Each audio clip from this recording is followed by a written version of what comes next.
पूर्व विधायक जी भी आज शामिल हुए हैं। तो निश्चित रूप से जब लोग पार्टी से जुड़ते हैं तो पार्टी का कारवां तेजी से आगे बढ़ता है। पार्टी के जो विचार हैं, जिस विचारों को मैंने रखा है, ये इस क्षेत्र की एक बड़ी चुनौती है और उसके लिए जो भी पार्टी वर्कर हो, विधायक जी हो, कोई भी हो, सभी लोगों को इसमें मेहनत करना पड़ेगा, काम करना पड़ेगा और पब्लिक के अनुरूप ही आगे बढ़ना पड़ेगा। कई कानूनन संशोधन की जरूरत है, बड़े अधिकारियों को लोगों के बारे में सोचने की जरूरत है, जो कॉर्पोरेट हाउस है उनको भी यहाँ के लोगों के लिए प्लान करना पड़ेगा। सर, यहाँ ट्रामा सेंटर की बहुत जरूरत है, सभी चीज़ों की जरूरत है, एक स्कूल की भी अच्छी जरूरत है सर, गिरिडीह से परिवार में स्कूल की जरूरत है, हॉस्पिटल की जरूरत है, लोगों को सुविधा अच्छे से मिले।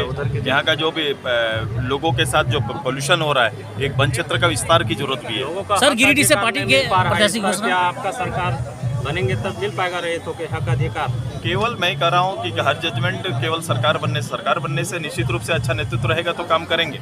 ये विश्वास के लिए पार्टी काम कर रही है, लेकिन छोटे छोटे ऐसे छोटे अखाड़े हर जगह तैयार होंगे और वहाँ पर जब तक रीजनल लोग, छोटे लोग जागेंगे नहीं और चीज़ों पर अपना तर्क बड़ा नहीं करेंगे, तब तक हम उनकी रक्षा करना मुश्किल है। घर परिवार के बीच से एक कोई व्यक्ति थोड़ा अलग हो जाता है और कहीं ना कहीं कंपनीज के फेवर में काम करना प्रारंभ करता है और कंपनियां आर्थिक रूप से मजबूत होने के कारण उनको रोजगार का 1, 2, 5 परिवार को रोजगार का बहाना देकर पूरे गांव को तोड़ देती है।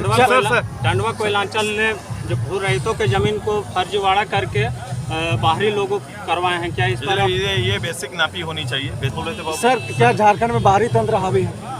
नहीं, विचार तंत्र से कुछ नहीं होगा, ये देश कॉमन है, कोई दिक्कत नहीं है, लेकिन विचार लोकल होना चाहिए, विकार लोकल होना चाहिए और उसका अधिकार भी उसी तरह से होना चाहिए। जब सक्षम लोग नीचे होंगे, घर गांव में होंगे, तो उनके लिए अवसर देना चाहिए। सर, यहाँ के रैयतों का जमीन का फर्जीवाड़ा किया जा रहा है सर। ये बिल्कुल इस तरह से होगा। हजारीबाग में देखे होंगे कि एक केस आया है, जो एनटीपीसी का मामला एक बड़ा आया है और उस पर अभी भविष्य भुगतना होगा। कभी कभी अधिकारी लोग ऐसे जगह पे आने के बाद खुद को शासक मान लेते हैं और वो कहीं ना कहीं एक जमीन को 3 तरह के दर्शाते हुए लोगों के साथ और लोगों की जमीन के साथ खिलवाड़ करते हैं। जमीन एक बड़ा मुद्दा है, जमीन एक बड़ा मुद्दा है। मैंने कहा कि अभी भी जमीन के अंदर आप खतियानी रूप से हमारा बाप दादा के खतियान पर चीज़ें चल रही है, भूमि का ट्रांसफ़र नहीं हुआ है। जब तक लैंड रिफॉर्म नहीं करेंगे, अभी ये नियम जब तक नहीं बनाएंगे, तब तक हम परिवार, हमारा कोर्ट कचहरी में कौन जा रहे हैं? परिवार के लोग जा रहे हैं, आपस में भाई भाई जा रहे हैं। ये सबसे बड़ा बोलोगे कि कोई बड़ा चुनौती क्या है, तो ये लैंड रिफॉर्म इस प्रदेश के अंदर। सर, मनवा टोंगरी एक गांव है सर, आपका सुनेंगे सर। हाँ। मनवा टोंगरी एक गांव है सर, उसके चारों ओर माइनिंग किया गया सर, वहाँ की आबादी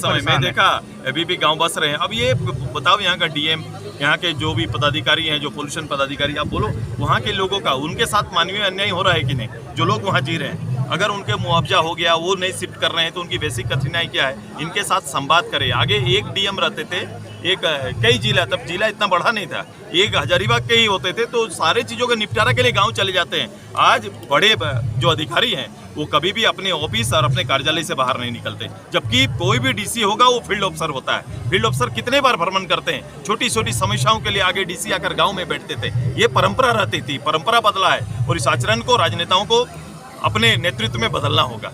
सर, चतरा के लोग भूमि अधिग्रहण कानून 2013 में बना, इस बीच आपकी भी सरकार रही, तो अब तक भूमि अधिग्रहण कानून 2013 को क्यों नहीं झारखंड में लागू किया गया? कहीं भी नहीं।